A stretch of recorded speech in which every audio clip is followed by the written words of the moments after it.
So what about the other 1% of the UFO phenomenon? Has there ever been legitimate sightings? As promised, we're going to cover this 1% in a future episode. But I'll share with you something a wise man once shared with me. Before we should start focusing on dealing with problems outside our world, we should first focus on solving the problems within our world. And before you can start solving problems within your world, you first have to solve problems within yourself and within your surrounding environment of family and friends. So basically what I'm trying to say is that we have priorities that we need to focus on first and foremost so we can successfully build our lives and our minds.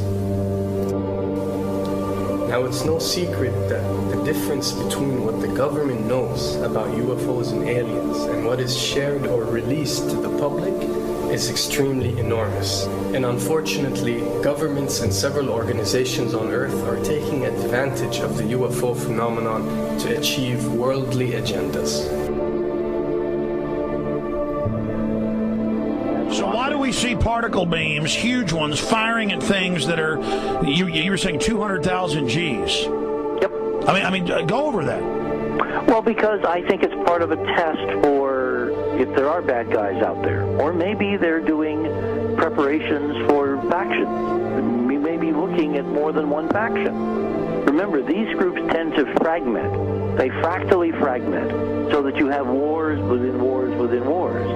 You know. But why would NASA release that footage? Well, remember, you've got all the good guys in NASA, and then you've got a few who are not good guys. The good guys don't know that there's something to keep secret. Remember, the lie's different at every level. They believe the lies they've been told. So when you set up a structure, an institution, which is supposed to be open and above board and is supposed to present live TV of the shuttle missions, they present live TV. Now, the controllers can't say, oh, well, you can broadcast this, but you can't broadcast that.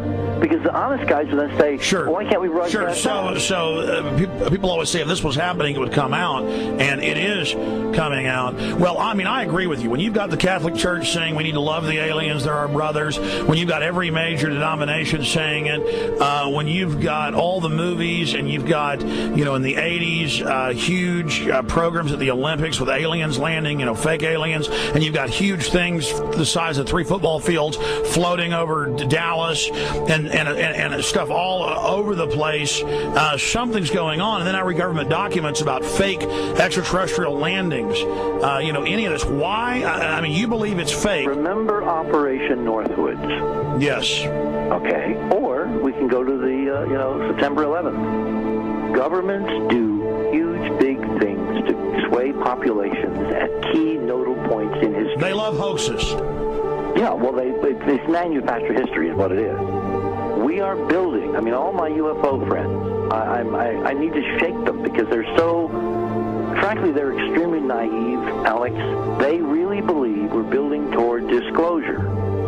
I believe we're building toward a mass, carefully manufactured fake event where ETs, who are really humans, who are really part of this secret clique, who are probably Nazis, who have developed or perfected their technology from World War II, which is why you've got to get, Joseph on. They are going to basically fake out the world. And there's an incredible window on the Nazi black ops programs, the compartmentalized, incredible high-technology efforts that were being funded by the Nazi war machine, particularly toward the end of the war, in a desperate effort to win the war, and they fastened their hopes on several key technologies, some of which appear to be the control of gravity itself, which again is a separate piece of data from my work, which came at this from a hyperdimensional physics perspective. I mean, we know there's a lot of suppressed technology. 20 years after the B-2 bomber was already in service, they declassify it. So we have a lot of cases of that. We know there's a whole shadow government.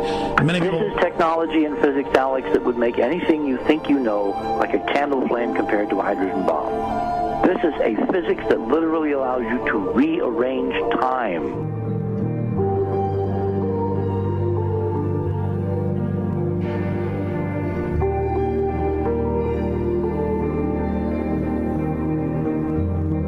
But I mean, imagine you've got all these compartments in these pyramids within pyramids of compartmentalization. That's why that's the New World Order symbol. And we don't know what they've got because they are so secret. We know they lie so much. We just know it's advanced. Mainline scientists say they're 30 years advanced. So Richard C. Hoagland, what I'm saying to you is, I'm entertaining what you're saying. I respect you. I think you're a great guy.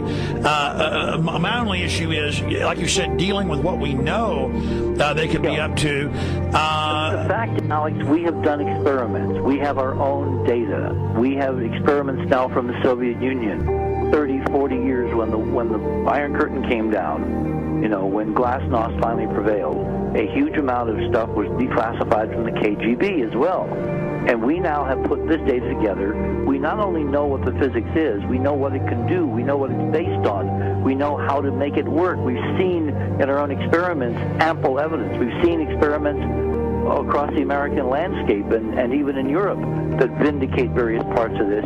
And the latest thing I'm working on, it looks like von Braun himself was deeply involved in some of this early physics experimentation, but they're keeping all the good stuff for themselves. The reason is that if we got access to the good stuff, if we got access to the technologies, the energy, we wouldn't be worried about $4, $5 a gallon gas or $10 a gallon gas. We would live like people are supposed to live, all 6 billion of us who could live lightly on the earth, Alex, with this technology. And live longer.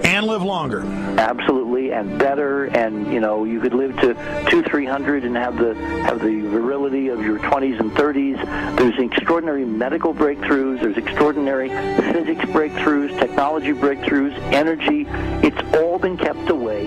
Think about it. We're already on a planet hurtling through space, all these wonders around you, and you've been taught it's bizarre to question, and that's because there's so many kooks in the alternative movement who do talk about ridiculous, Hollywood-style green men, instead of really looking at the shadow government and all these crazy secret societies that are admittedly running NASA and the shadow government. Now, ladies and gentlemen, during this talk that I'm going to give you, I'm going to explain to you the history of this phenomenon, who the secret government really is, and I will name them by name, the beginning group, the study group. I will tell you who they are today. I'm going to tell you what this is all about. I'm going to tell you who's selling drugs to your children, and I'm going to tell you why the United States government is afraid for you to find out what the truth is regarding UFOs.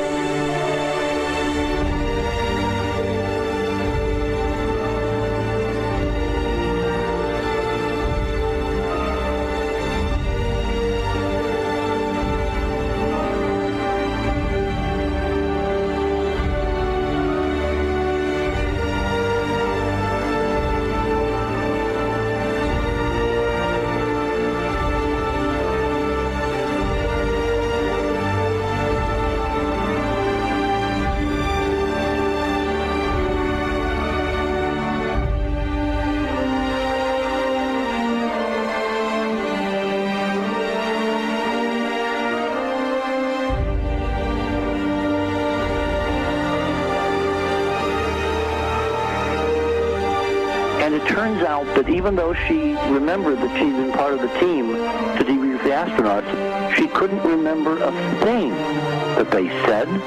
She couldn't remember why she no longer was working with NASA. She couldn't remember. In other words, her memory lapses were enormous, and I don't think they were feigned, because we now found the same pattern in all the flight crews. Because the awful truth, Alex, is they have been brainwashed. They have been mind controlled. They have had a technology, a very sophisticated technology, which took away the real missions that they experienced.